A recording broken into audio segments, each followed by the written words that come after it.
Olá pessoal! No vídeo de hoje eu quis trazer para vocês uma conversa sobre o que é o método científico e como é que ele funciona.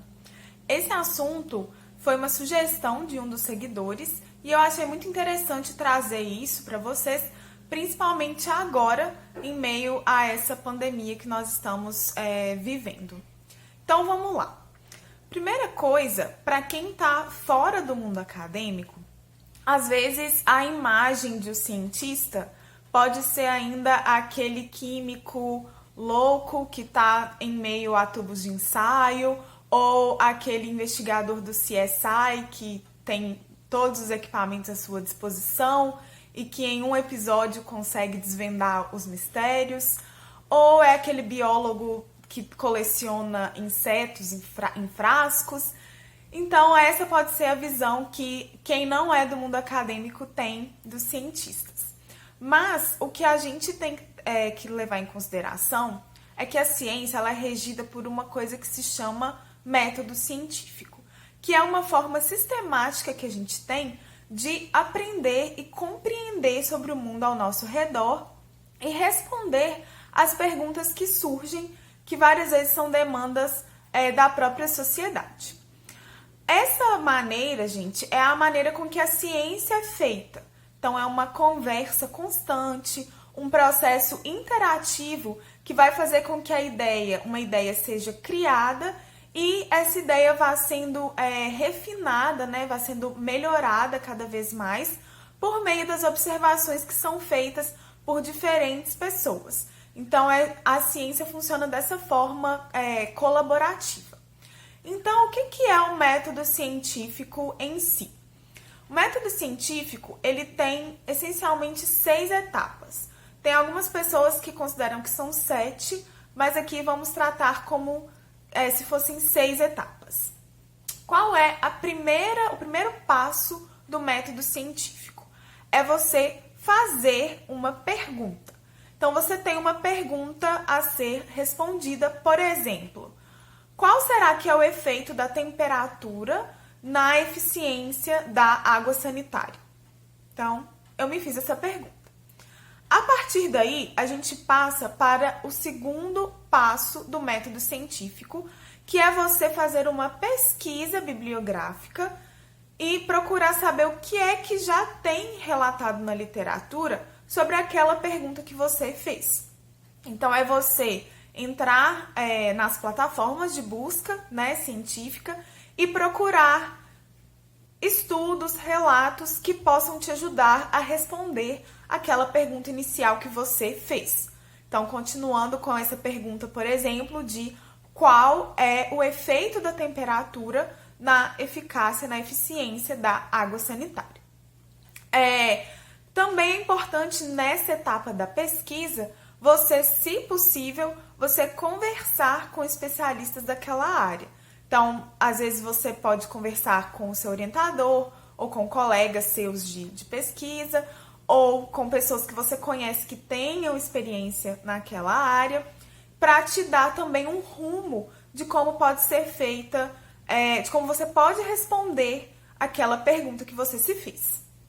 Quanto mais background, né? Quanto mais conhecimento prévio você tiver sobre aquele tópico, mais fácil vai ser para você conduzir os experimentos relacionados àquele determinado tópico. E aí entra a terceira etapa do método científico, que é você propor uma hipótese. A hipótese é um palpite daquilo que você espera que vai acontecer quando você for fazer o seu experimento, baseado na pesquisa que você fez previamente. Então, aí pode surgir uma dúvida.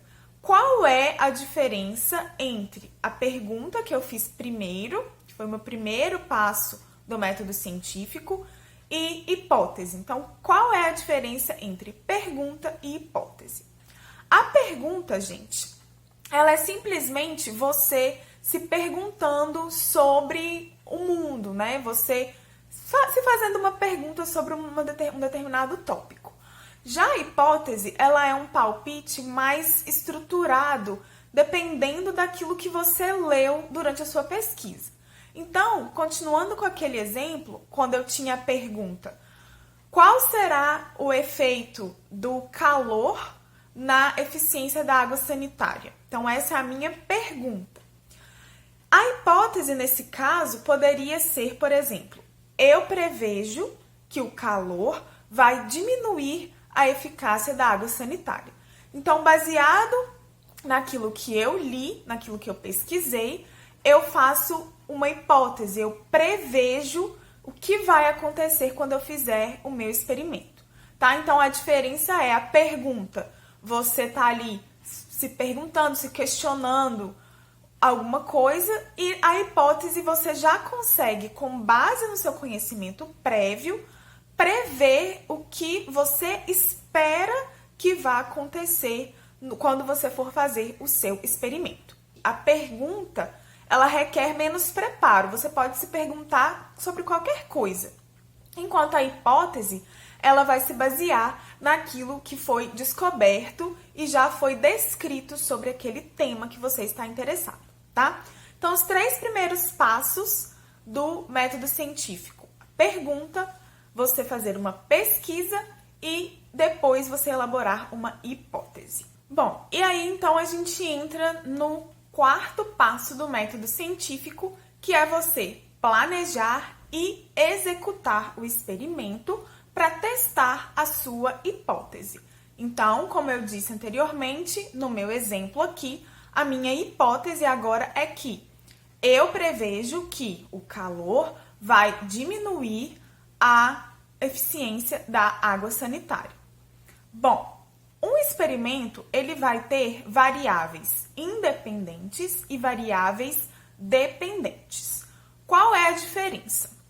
A variável independente é aquela que vai ser modificada ou controlada durante o experimento científico. Essa variável independente, ela representa a causa ou a razão de um resultado. A variável dependente é aquela que vai depender da variável independente. Então, continuando com o nosso exemplo, se eu estou estudando qual a influência da temperatura na eficiência da água sanitária, a temperatura, né, a variável que vai ser independente é a temperatura, porque ela é a causa que eu estou procurando. Já a eficiência da água sanitária, que eu posso investigar por diferentes experimentos, ela vai ser a variável dependente. Então, ou seja, aqui eu tenho a causa, que é a temperatura, ela é a variável independente, e eu tenho o efeito, que é a variável dependente, que nesse caso é a eficiência da água sanitária, tá? Eu posso ter várias variáveis para modificar em algum experimento. Então, por exemplo, se eu estiver investigando qual é o efeito da luminosidade e da quantidade de fertilizante que eu coloco no crescimento de uma planta, aí eu tenho 2 experimentos diferentes, porque eu vou ter 2 variáveis independentes diferentes. Eu tenho a quantidade de luminosidade, né, efeitos de intensidade da luz no crescimento da planta, e eu tenho que analisar qual é o efeito da quantidade de fertilizante no crescimento da planta. Então, vocês vejam que aqui eu tenho 2 causas para um mesmo efeito, uma mesma variável dependente, que é o crescimento da planta. Então, nesse caso, você tem que tratar como 2 experimentos diferentes. Então, estou falando aqui bem simples, dando exemplos bem simples, para a gente entender o fundamento mesmo do método científico, tá? Então, depois que você planeja e executa o experimento, aí você tem a parte de coleta e de análise dos dados dos seus experimentos. Então, essa seria a 5ª etapa do método científico: coletar e analisar os dados dos seus experimentos. Você pode fazer essa análise dos dados por meio de uma tabela ou por meio de um gráfico, por exemplo.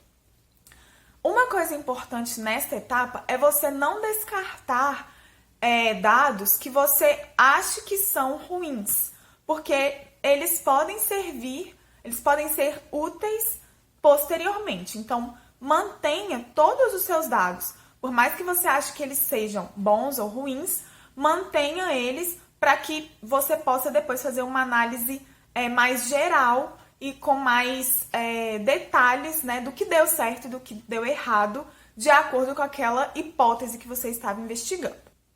Bom, mas você pode também precisar fazer alguma análise estatística com esses dados que você tem, porque muitas vezes a gente tem resultados numéricos que por si só não nos dizem muita coisa, então você precisa fazer uma análise estatística desses dados e aí sim você vai conseguir saber se a sua hipótese inicial vai ser refutada ou vai ser apoiada, dependendo das conclusões que você chegar depois da análise dos seus dados. Então aí entra a sexta e última etapa do método científico, que são as conclusões. Bom, depois de analisar tudo aquilo que você tem, todos os dados, aí você precisa concluir. Você vai aceitar ou você vai rejeitar a sua hipótese? Não tem, gente, certo ou errado em um resultado, tá? Você aceitar uma hipótese não necessariamente significa que ela está 100% correta. Às vezes, quando você repete um experimento, você vê que a reprodutibilidade daquele experimento não é confiável. Então, aí você precisa novamente repetir o experimento e ver e analisar os dados para ver se aquela sua hipótese vai ser aceita ou não. Pode acontecer também de você chegar numa conclusão incorreta, mas você não sabe disso, porque os seus dados e a análise dos seus dados te mostraram que a sua conclusão estava correta, né? Que a sua hipótese, por exemplo, poderia ser aceita. E aí, nessa hora que entra a importância de comunicar os seus resultados. Então, muitas vezes a gente comunica por meio de relatórios, por meio de conversas mesmo com o orientador ou com pessoas mais experientes, colegas mais experientes, e por meio de artigos científicos. Então, pode ser que até aquele momento que você publicou o artigo, aquela conclusão estava correta, mas com o passar do tempo, outros experimentos foram feitos, aquela área da ciência evoluiu e aquela conclusão que você chegou anteriormente não está mais correta. Então, é por isso que é importante esse compartilhamento de resultados, mesmo, gente, resultados que não estão corretos. Muitas vezes é importante a comunicação deles, não que não são corretos, né? Que não deram certo ou que mostram que aquela hipótese deveria ser rejeitada, porque é isso que vai aumentar a comunicação entre os cientistas, entre as pessoas que estão fazendo ciência, né? Se você aceitou ou rejeitou a hipótese, você aprendeu com certeza alguma coisa sobre o assunto. E aí você vai querer, então, revisar a hipótese original ou formular uma nova hipótese para um novo experimento. Então, a ciência, ela se move dessa forma, continuamente, é uma conversa contínua, em que você pode muitas vezes ter que voltar na sua hipótese, voltar na pesquisa, elabora uma nova hipótese, faz mais experimentos, coleta mais dados e chega a novas conclusões. Então, é um processo contínuo e lento. Infelizmente, esse processo é lento. E é aí que eu gostaria de fazer uma ligação, né, do método científico com o momento que a gente está vivendo hoje durante essa pandemia da Covid-19.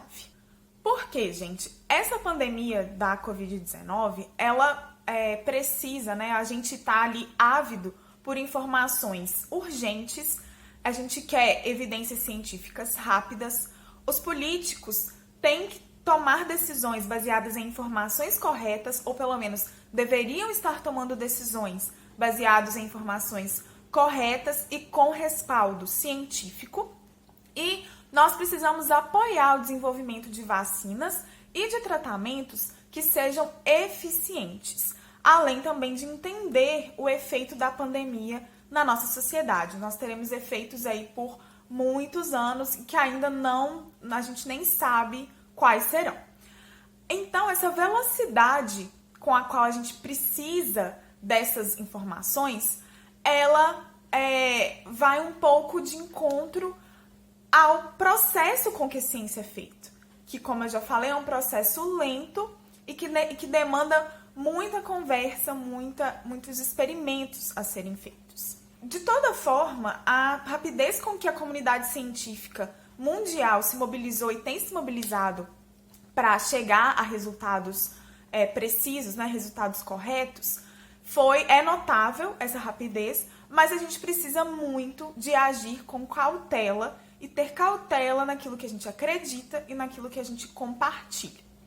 A ciência, como ela é feita de um processo que se move devagar, né? Porque esse método científico, ele se baseia em passos que vão na direção de um melhor entendimento. Então, são passos que são ali, cada passo feito no seu tempo, ao invés de momentos de eureka, né? Descobri tal coisa inesperadamente. Isso acontece muito pouco.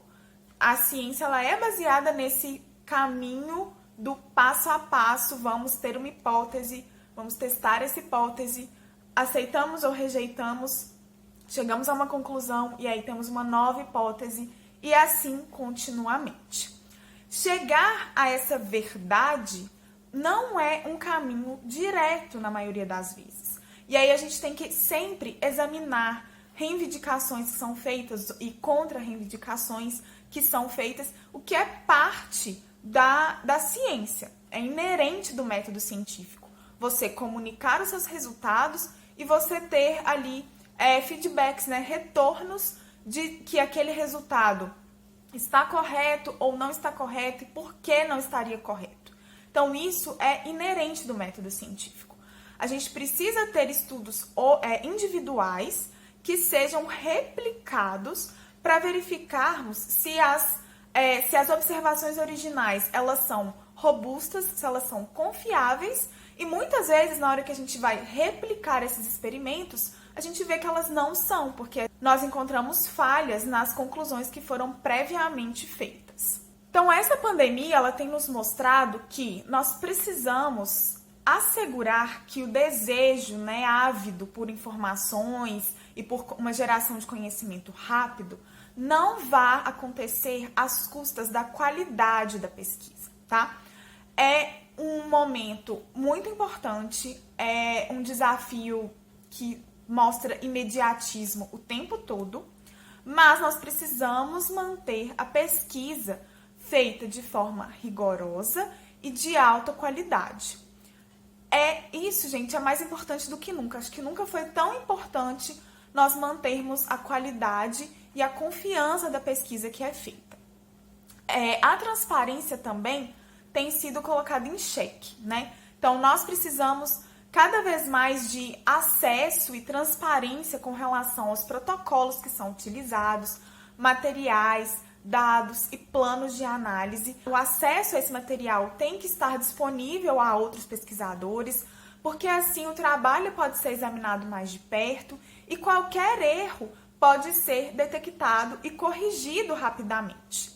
Então, por mais que as pessoas queiram cada uma ali ser responsáveis, né, pela grande invenção da vacina, por exemplo, contra a Covid-19, é necessário uma colaboração de todos os pesquisadores que estão envolvidos aí na frente dessa pesquisa, para que qualquer erro possa ser detectado com rapidez, já que a gente está passando por um momento sem precedentes.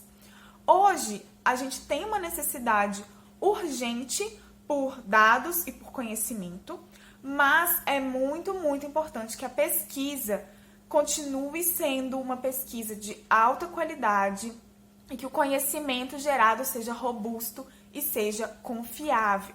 É melhor a gente não ter informação nenhuma do que ter informação falsa. Então, tomem cuidado com qualquer informação que vocês compartilhem, para não ser nenhuma fake news, né? Então, quando fala lá, cientistas da Itália, uma empresa de não sei onde descobriu isso e aquilo, tome cuidado, verifique a fonte daquela informação. Verifique se aquela informação não é falsa. Então, vamos nos lembrar de como é que a ciência é feita. Eu sei que todo mundo literalmente está ansioso por uma vacina. Quando é que a vacina contra esse vírus vai surgir?